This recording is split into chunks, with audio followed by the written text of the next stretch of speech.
आज हमारे साथ खास बातचीत करने के लिए मौजूद हैं दौसा एसपी अनीता शर्मा जी। मैडम, चुनाव हैं, किस तरह की तैयारियां हैं, क्योंकि उपचुनाव हैं, और क्या कुछ तैयारियां कर रखी है दौसा के लिए?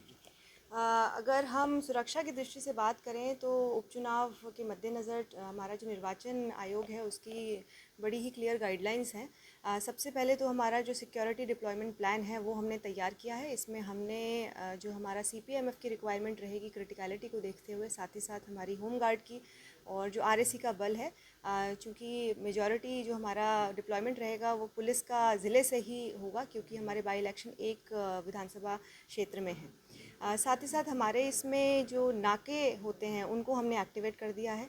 हमारी जो फ्लाइंग स्क्वाड्स हैं वो ऑलरेडी ऑपरेशनलाइज हो चुकी हैं, और 18 तारीख से हमारी जो स्टैटिक सर्वेलेंस टीम है, वीडियो सर्वेलेंस है, वो हमारा चालू हो जाएगा। इसी में अगर बात करें एरिया डोमिनेशन की, तो हमारी जैसे ही कंपनीज हमें अलॉट होती हैं तो उनके माध्यम से, और अभी भी पुलिस की अलग अलग टीम बनाकर क्यूआरटी के माध्यम से हम निरंतर एरिया डोमिनेशन की एक्सरसाइज कर रहे हैं, जिसमें हम जितने भी हमारे इस अपराध में लिप्त जो व्यक्ति हैं उनको हम चिन्हित करके उनके या तो हमारे जो लंबे समय से अपराध में लिप्त लोग हैं उनकी हम एचएस खोल रहे हैं विशेषतः, और बाकी जो लोग हैं उनको हम पाबंद करवा रहे हैं। जो हमें ज़रा भी अगर हमें लगता है कि ये किसी प्रकार की बदमाशी में लिप्त हैं तो उनको हम एक जो कानून की प्रक्रिया है उसमें लेकर आ रहे हैं। पोलिंग बूथ की बात करें तो जैसे संवेदनशील और हम्म। अति संवेदनशील, हम्म। किस तरीके से उनको कवर करेंगे? क्या कुछ प्लानिंग है उन्हें कवर करने के लिए? जो भी हमारे क्रिटिकल ऐसे बूथ हैं जो चिन्हित होंगे, क्योंकि अभी एक एक्सरसाइज जारी है और उसके बाद में ही विश्लेषण के बाद निकल पाएगा कि कितने हमारे बूथ क्रिटिकल रह पाएंगे। उन सभी बूथों में हमारे हाफ जो सीपीएमएफ का सेक्शन है वो डिप्लॉय होगा, वो हथियार बंद होगा, और किसी भी प्रकार की कोई भी न्यूसेंस वहाँ टॉलरेट नहीं की जाएगी। अदरवाइज़ भी हमारे जितने भी बूथ हैं वहाँ पर हम सफिशेंट हमें डिप्लॉयमेंट होगा। अच्छी बात ये रहेगी क्योंकि हमारे केवल विधानसभा जो है एक है दौसा, उसी में बाई इलेक्शन है, तो हमारा जो बाकी ज़िले का जो बल है उसको हम बखूबी इस्तेमाल कर पाएंगे, और जो निष्पक्ष और शांतिपूर्वक चुनाव हैं उनको हम सफलतापूर्वक, हमारी यही प्रयास रहेगा कि ज़्यादा से ज़्यादा लोग हमारे चुनाव की जो प्रक्रिया है उसमें भाग लें और अपने मत का उपयोग करें। सबसे चुनौती जो सब्जेक्ट आता है वो है सोशल मीडिया। किस तरह का ध्यान रखा जाएगा, क्योंकि अफवाहों का भी बाजार बड़ा गर्म रहता है और पॉलिटिकली मामला भी काफ़ी उस टाइम गहमा गहमी रहती है। इसके लिए विशेष हमारा एक कंट्रोल रूम हमने स्थापित किया है, और हमारी जो सोशल मीडिया मॉनिटरिंग सेल है उसको हमने और बल देने के लिए एडिशनल उसमें डिप्लॉयमेंट किया है, ताकि 24/7 जो हम कहते हैं कि आगामी 13 नवंबर को हमारा पोलिंग है और 23 को काउंटिंग है, तब तक जो हमारी जितनी भी ऐसी अफवाहें हैं या कोई भी ऐसी बात आती है सोशल मीडिया के माध्यम से उसका हम खंडन कर पाएँ, और जो सही मैसेज है वो लोगों तक पहुंच पाए। इसके लिए हमारी जो सेल है वो लगातार काम कर रही है। जो आपराधिक तत्व के जो लोग हैं, जो गतिविधियां हैं, उनको आप ध्यान तो रख ही रहे हैं। किस तरीके से जो एक होता है कि बिल्कुल छुपे हुए होते हैं, जो हो सकता है कि चुनाव में एक्टिव हो सकते हैं, उनके लिए कुछ खास प्लानिंग कुछ जैसे किया गया है? इसके लिए हम ये हालांकि डीओ ऑफिस के माध्यम से रहता है, जितनी भी हमारी वरी लिस्ट है, हमारी जितनी फील्ड यूनिट्स हैं उन्हें बताया गया है कि अगर हमारे जो भावी इसमें कैंडिडेट रहेंगे उनके माध्यम से या किसी पार्टी विशेष के माध्यम से कोई वरी लिस्ट अगर इंगित की जाती है तो उसका हम खास ध्यान रखेंगे, ताकि इस प्रकार के इंटीमिडेटर्स यदि कोई आते हैं तो उनको हम तुरंत उनका जो भी कानूनी प्रक्रिया के अधीन हम काम करें और उनको पाबंद करवाएं। कुछ लोग होते हैं, आप जैसे बीच बीच में प्रोग्राम ही चलाती हैं, जैसे हथियारों का हो गया है या कुछ भी हो गया, उसके बावजूद भी कुछ चीज़ें छूट जाती है, तो ऐसे लोगों के लिए क्या कुछ मैसेज देना चाहते हैं?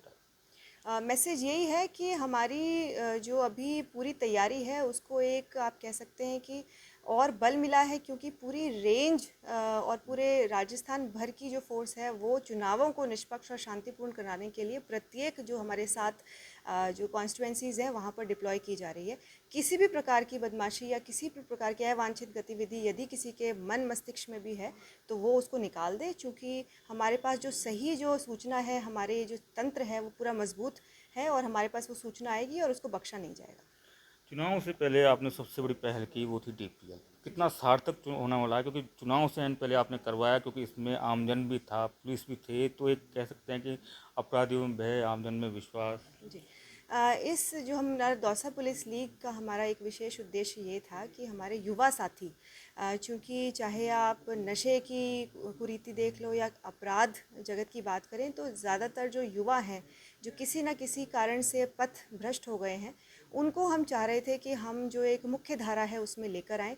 हमारे जो युवा साथी हैं वो सकारात्मक दृष्टिकोण उनका बने, एक वातावरण बने, और जो हमारी जो पुलिस की प्रणाली है उसमें वो सहयोग दें।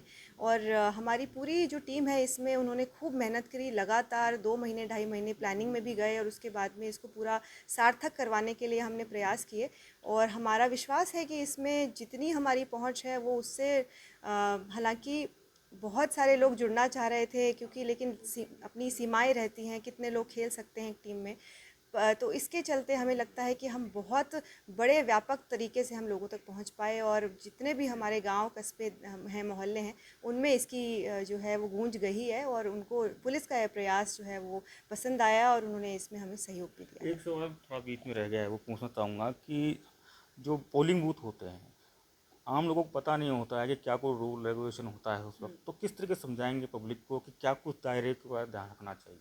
सबसे पहले तो हम आपके माध्यम से ही लगातार लोगों से ये जो संदेश है उसको जारी करेंगे कि क्या उसके नियम हैं, उसमें क्या परिधि रहती है, 100 मीटर 200 मीटर की क्या पालना है, पार्किंग की क्या पालना है, पोलिंग जो केंद्र है उसके अंदर की क्या रणनीति रहती है, उसमें किन नियमों का जो है पालन होना चाहिए, आपके माध्यम से देंगे। साथ ही साथ जो हमारे सेक्टर ऑफिसर्स हैं और सेक्टर पुलिस ऑफिसर्स हैं, उनका निरंतर यही काम रहेगा कि वो जनता के साथ में बातचीत में रहें और संपर्क लगातार बना रहे, उनको जो भी नियम कानून है उनकी जो है जानकारी देते रहें। बिल्कुल, धन्यवाद बातचीत करने के लिए। तो दौसा एसपी रंजिता शर्मा ने राजस्थान तक से खास बातचीत की है। संदीप मीणा, दौसा।